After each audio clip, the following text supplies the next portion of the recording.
بعض علماء نے لکھا ہے کہ پورے قرآن مجید کا جو خلاصہ ہے وہ سورہ فاتحہ میں، سورہ فاتحہ کا خلاصہ بسم اللہ میں، اور بسم اللہ کا خلاصہ با میں۔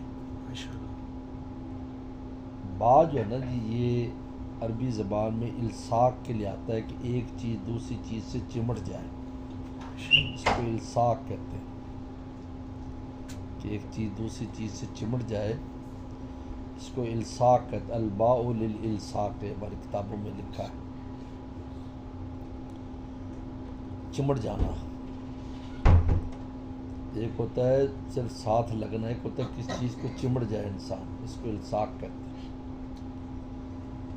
مقصد کیا ہے کہ بسم اللہ الرحمن الرحیم کہ انسان جو ہے اس اللہ کے ساتھ جو رحمان الرحیم ہے اس کے ساتھ چمٹ جائے۔ یہ مقصد حیات ہے ہم سب کا، کہ اللہ تعالیٰ کے ساتھ اتنا گہرا تعلق ہو کہ بھلانا بھی چاہے تو خدا کو بھلا نہ سکے، اتنا گہرا تعلق چاہیے۔ جس طرح ہماری دنیا میں بعض ایسے تعلقات ہوتے ہیں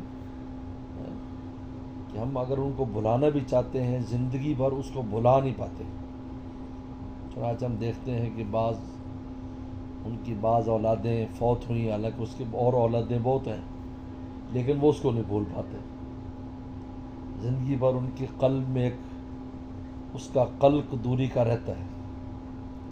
اسی طرح بعض کا ماں باپ کے ساتھ ایسا تعلق تھا، بعض کا بیوی کے ساتھ تھا، بعض کا شوہر کے ساتھ تھا، تمام تر کوشش کے باوجود بھی بھلا نہیں پاتے ان کو، اور ہمیشہ ان کا دل میں یا زبان پر تذکرہ رہتا ہے۔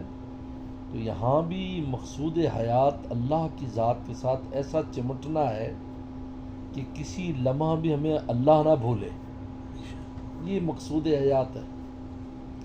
یہ قرآن مجید کا خلاصہ ہے۔ پورے قرآن مجید نے جو کچھ بیان کیا ہے، قرآن مجید میں تقریباً 5 قسم کے مضامین ہیں، جن میں احکام ہے، حلت حرمت کے بھی، یہ کام کرنا ہے، یہ کام نہیں کرنا ہے، یہ حلال ہے، یہ حرام ہے۔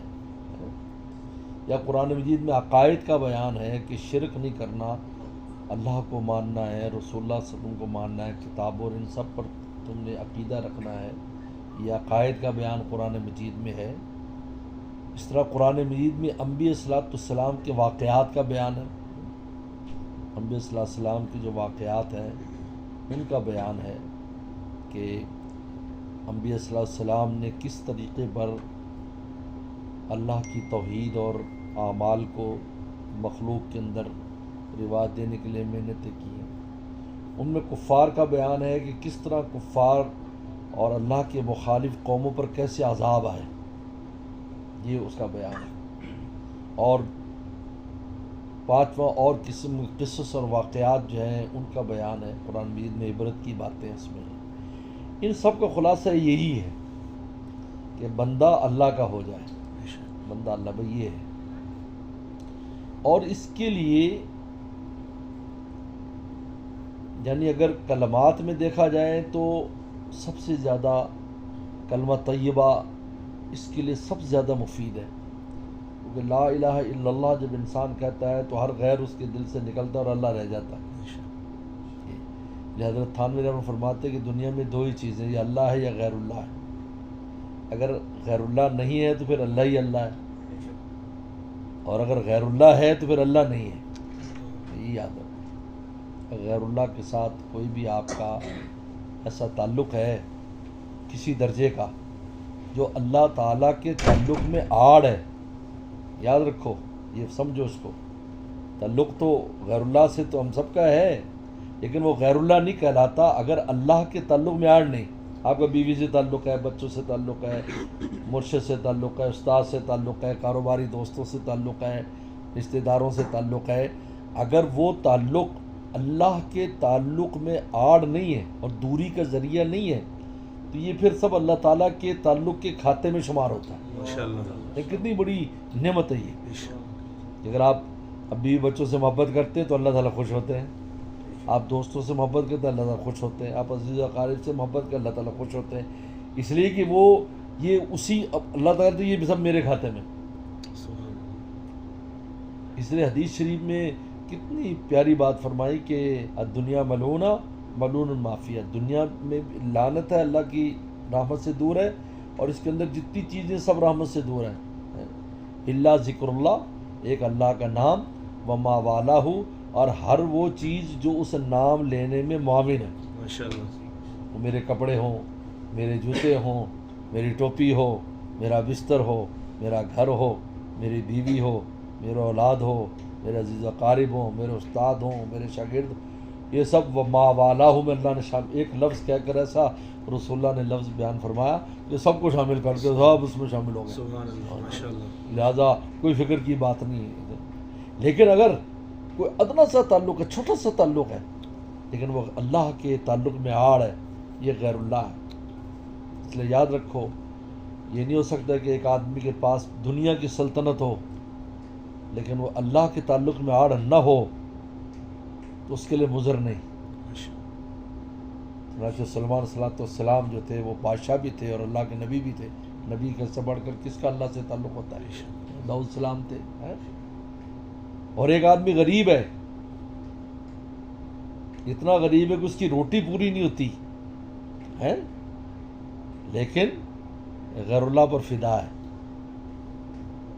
غیر اللہ پر فدا ہے۔ چنانچہ میں اکثر مثال دیا کرتا تھا اس زمانے میں جب نئے نئے پرچی کا کام شروع ہوا کہ ایک آدمی گاڑی پہ بیٹھ کر مسجد میں نماز کے لیے جا رہا ہے اور ایک سائیکل پر پرچی خریدنے جا رہا ہے۔ اب دیکھیں، یہ سائیکل جس پر پرچی خریدنے جا رہا ہے اور 20 روپے کی پرچی لینے یا 10 روپے کی جوئے کی پرچی، یہ اس کو اللہ سے دور کر رہی ہے، اور وہ کار کے اوپر بیٹھ کر مسجد جا رہا ہے، وہ اللہ سے اس کو قریب کر رہا ہے۔ اس لیے وما والہ کا لفظ استعمال کیا تھی، وما والہ، ہر وہ چیز جو اللہ کے قریب کرنے والی ہو، اس میں جو بھی اللہ قریب کرنے والی چیز ہوگی، تو مقصود حیات اللہ تعالیٰ کا تعلق ہے۔ تو یہ ذکر جو ہے، یہ ذکر سے یہ تعلق پیدا ہوتا ہے۔ اس لیے حدیث شریف میں آتا ہے من احب شیئا اکثر ذکرہ، جب کوئی کسی چیز سے محبت کرتا ہے تو اس کا بہت ذکر کرتا ہے۔ یہ ذکر کرنا دلیل ہے کہ اس کو محبت ہے، اور بزرگوں نے کہا ہے کہ اور ذکر یعنی محبت ہوگی تو ذکر کرے گا، اور عجیب بات ہے اگر ذکر کرے گا تو محبت ہوتی جائے گی، ماشاءاللہ، ماشاءاللہ، یہ ڈبل اثر ہے۔ ماشاءاللہ، اگر آپ ذکر کی بندی کرتے رہیں گے تو اللہ سے محبت بڑھتی جائے گی، اور اگر آپ جناب وہ محبت ہوگی آپ کے قلب میں تو آپ ذکر زیادہ کرنا شروع کر دیں گے، اس کو یاد کرنا زیادہ شروع کر دیں گے۔ اور اسفار میں، سفر میں سب سے زیادہ حرمین شریفین کا سفر ہے جو اللہ رسول کے تعلق کو پیدا کرتا ہے، یاد رکھو، اس سے بڑھ کر کوئی مؤثر سفر نہیں ہے کہ انسان حرمین شریفین آتا ہے تو یہاں بالکل کھلا مشاہدہ ہے، دیکھو ہمارے سامنے خدا کا گھر ہے، ہم دیکھ رہے ہیں اس کو، ہم طواف کرتے ہیں، ہم ان کو چومتے ہیں، ہم چمٹتے ہیں، ہم نماز پڑھتے ہیں، ہمارے سامنے خدا کا گھر ہے۔ یہ دراصل یہ گھر کیا ہے؟ اس میں اللہ کی تجلی ہے، جہاں جو دیواریں ہیں یہاں پر اللہ کے نور کی دیواریں ہیں، دراصل ہم اس کو طواف کرتے ہیں۔ لہٰذا یہ تو کئی دفعہ منہدم ہو گیا لیکن پھر بھی طواف جاری رہا، بلکہ حضرت ابراہیم السلام کے زمانے میں تو صرف ٹیلا ہی تھا، پتہ ہی نہیں تھا، ایک ٹیلا بنا ہوا تھا اونچا تھا۔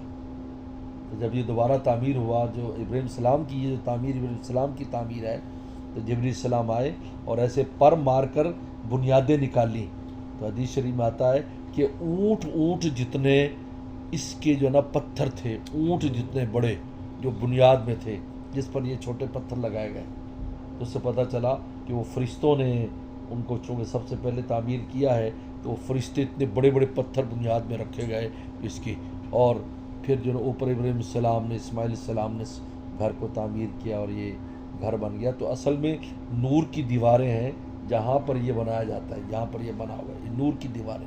لہٰذا ہم اس اللہ کے نور کی تجلی جو ہے، کہتے ہیں پوری کامل تجلی جو نازل ہوتی ہے وہ خانہ کعبہ پہ نازل ہوتی ہے، پوری کامل تجلی، ورنہ پوری دنیا میں کامل تجلی نہیں ہے، تھوڑی تھوڑی تجلی ہے۔ بازار پہ رزاق کی تجلی ہے، او کاروبار کیسے چل رہے ہیں، ہم پر حیات کی تجلی ہے، ہم سب زندہ پھر رہے ہیں۔ بچے پیدا ہو رہے ہیں، خلق باری اللہ کے نام باری اور خالق کی تجلی ہے، بچے پیدا ہو رہے ہیں، دنیا پیدا اور چیزیں پیدا ہو رہی ہیں، بن رہی ہیں چیزیں ہیں۔ لیکن کامل تجلی جو ہے، پوری ذات کی جو تجلی ہے، وہ اللہ تعالیٰ نے خانہ کعبہ پر رکھی ہے، پوری تجلی۔ اور اس میں جمیل کا اثر سب سے زیادہ لکھا ہے، اس میں جمیل کا اثر سب سے زیادہ ہے، لہذا جمال والی تجلی ہے، اور لہذا جب ان کی مطابق شکل بنا کر ہم آتے ہیں، جو ان کو پسند ہے ہم شکل بنا کر آتے ہیں، ان کو پسند ہے، تو بس وہ یحب الجمیل جمیل یحب الجمال، تو ہمارے جمال کو پسند کر دے تو میں معاف کر دیں۔ 7 چکر لگاتے ہی معافی ہو جاتی ہے، 7 چکر لگاتے ہی معافی ہو جاتی ہے، یاد رکھیں، جو 7 چکر لگائے معافی ہوگی۔ یہ بہت بڑی غنیمت ہے، یہ جو سفر ہے، مدینہ شریف جائیں گے وسلم کی ملاقات حاضری، آپ فرماتے ہیں کہ گویا کہ جو میری قبر پر میری وفات کے بعد آیا، گویا کہ اس نے زندگی میں مجھے دیکھ لیا، یعنی صحابہ کے بعد فوراً صحابہ اول نمبر پر ہے، پیچھے ان کو رکھا ہے جو روزہ اقدس پر حاضری دے رہے ہیں۔ من زارنی بعد وفاتی کانما زارنی فی حیاتی، گویا کہ زندگی میں مجھے اس نے دیکھا ہے۔ یہ سب سے زیادہ جو ہے نا وہ حضور صلی اللہ علیہ وسلم کا، وہاں جائیں گے درود شریف پڑھیں گے۔ اب یہاں کلمہ اللہ کی محبت دلا رہا ہے اور ذکر، اور یہاں درود شریف رسول اللہ صلی اللہ علیہ وسلم کی محبت دلا رہا ہے۔ اور یاد رکھو، اللہ کا عاشق ہو جاؤ گے تو رسول اللہ کے خود بخود عاشق ہو جاؤ گے، اور رسول اللہ کے عاشق ہو جاؤ کہ اللہ کے خود بخود عاشق ہو جاؤ گے۔ ان میں فرق نہیں ہے، کوئی فرق نہیں۔ اس لیے اولیاء کرام اللہ کا تذکرہ زیادہ کرتے ہیں، وہ اللہ کی محبت سے رسول اللہ کی محبت کیسے نہیں ہوگی، خود بخود آئے گی۔ انہوں نے تو تعارف کرایا نا اللہ تعالیٰ کا، انہوں نے تو بتایا کہ اللہ کون ہے۔ تو اسفار میں یہ جو سفر ہے حرمین شریفین کا، اور یہ بہت بڑی غنیمت ہے یہ سفر، اللہ تعالیٰ کے جتنا شکر ادا کرے کم ہے۔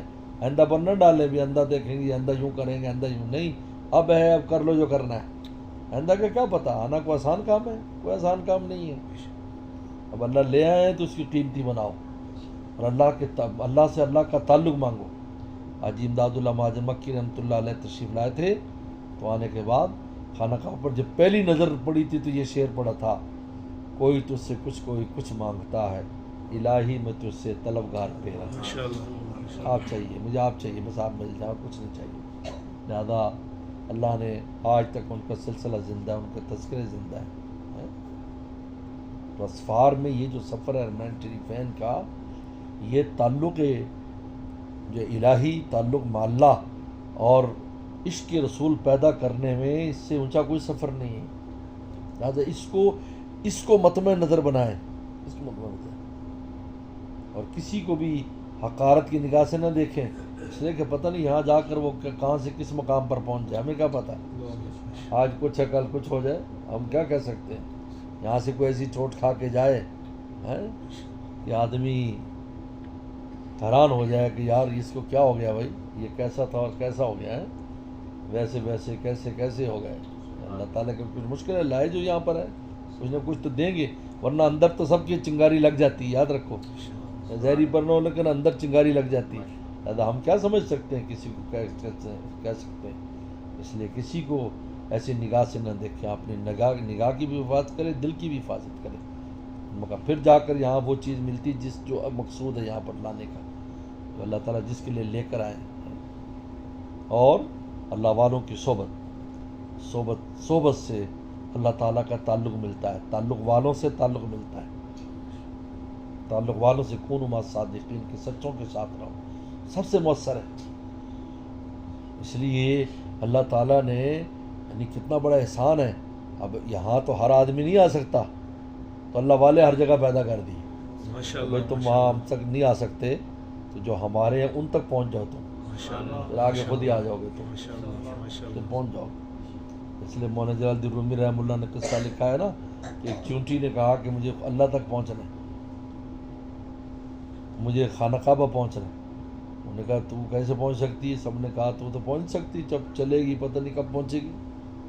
تو ایک سیانے نے مشورہ دیا کہ یہاں کبوتر آتے ہیں حرم کے، جب یہاں حرم میں ایسا موسم ہوتا ہے جب حاجی نہیں آتے تو پھر جنگلوں میں جاتے ہیں کھانے پینے کے لیے، اس وقت کسی کے پاؤں پہ چڑھ جانا تھا.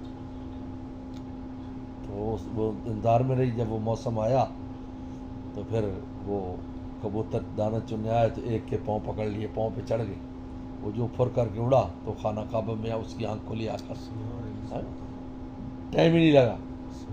تو اس پر مثال دی مولانا رومی نے کہ بھائی خود نہیں جا پہنچ سکتے خدا تک تو کسی اللہ والے کے پاؤں پکڑ لو, بس تم پہنچ جاؤ گے اور تمہیں اڑا کے لے جائے گا, اڑائی مارے گا اور تمہیں پہنچا دے گا خدا تک. ڈاکٹر عبدالعزیز صاحب فرماتے تو ان سے ملنے کی یہی اقرا, ان سے ملنے کی یہی اقرا کہ ملنے والوں سے راہ پیدا کر. تو مقصود حیات اللہ رسول کا تعلق ہے. یاد رکھو, ہمیشہ اس کی فکر میں رہے کہ یار میرے دل میں کتنا آیا ہے, کمی ہے, اس کو دور کرے, اس کو دور کرے, ذکر کی بندی کرے. ذکر تو ہر آدمی ہر جگہ کر سکتا ہے. دیکھو حرمین کا سفر ہر ایک کو میسر نہیں ہو گیا, خوب خدا کا شکر ادا کرے. یہاں سے چوٹ کھا کے جائے, پوری زندگی اس نور کی حفاظت کرے, پوری زندگی اس نور کو ختم نہ ہونے دے اور اضافہ کرے اس کے اندر. اور اللہ والوں کے پاس بھی انسان کبھی میسر ہوتے کبھی نہیں, لیکن اللہ کا ذکر تو ہر وقت کر سکتے ہیں, ہر بندہ کر سکتا ہے. اپنے معمولات بنائے, ہم نے اللہ کو یاد کرنا ہے. تلاوت بھی ذکر میں آتی ہے اور اللہ کا ذکر بھی ذکر میں آتا ہے. درود شریف کا اپنا اہتمام کرے, معمولات بنائے زندگی کے. اس لیے حضرت تھانوی فرماتے ہیں جس کے معمولات نہیں ہیں, فرمایا کہ اس کا وہ تعلق اللہ کے لیے, وہ تعلق اللہ حاصل نہیں کر سکتا. اپنے زندگی معمول بنائے, میں نے اس وقت پڑھنا ہے, میں نے اس وقت یہ ورد کرنا ہے, میں نے اس وقت یہ ورد کرنا ہے. مصروفیت کیا ہوتی ہے؟ مصروفیات کی کمی یا مصروفیات کی آسانی بھی اسی میں ہے کہ ذکر کرتے رہو, اللہ کو یاد کرتے رہو. اس سے آپ کی مصروفیات میں ایسی برکت ہو جائے گی کہ تھوڑے وقت میں آپ کا کام ہو جائے گا. جس کے لیے رات دن لوگ پریشان ہوں گے, آپ کو پریشان نہیں ہونا پڑے گا, آپ کا وقت نکل آئے گا. کیونکہ دنیا انہوں نے بنائی ہے, وہ مصروفیت بھی وہی ڈالتے ہیں. تو جب آپ ان کے نام کے لیے وقت نکالیں گے تو کیا وہ وقت نہیں نکالنے دیں گے؟ وقت ہی ان کے ہاتھ میں, وقت میں وسعت پیدا کر دیں گے, وقت بڑا ہو جائے گا, وقت کی دامن کو پھیلا دیں گے. ان کے لیے کیا مشکل ہے, اور آپ کے کام کو آسان کر دیں گے. اس لیے یہاں جو بھی وقت باقی ہے اس کو بہت قیمتی بنائیں. اللہ رسول کے تعلق کو حاصل کرنے کی دعا بھی یہ مانگا کریں, اللہ اپنا تعلق ہمیں دے دے. بس اگر یہ ہمیں نعمت مل جاتی ہے تو ہمارا یہ سفر جو ہے نا وہ کروڑوں اور اربوں روپے سے بھی مہنگا ہے. اور اگر ویسی ہے کہ بس اللہ معاف فرمائے, بس یہاں سے ہو کر چلے جائیں, بس 4 دن حاجی صاحب کلائیں, عمری صاحب کلائیں, تو پھر اس کا کوئی فائدہ نہیں. مشقت ہی پڑتی ہے انسان. جیسے حدیث میں آتا ہے روزہ رکھتا ہے تو سوائے بھوک پیاس کے نہیں ملتا, شب بیدار کو سوائے جاگنے کچھ نہیں ملتا. قرآن پڑھتا ہے, قرآن خود اس پر لعنت کرتا ہے. لہذا اللہ مجھے بھی اور ہم سب کا عمل کی توفیق عطا فرمائے. خدا بانا. ٹھیک ہے, اب آپ لوگ اپنی مسلک کے مطابق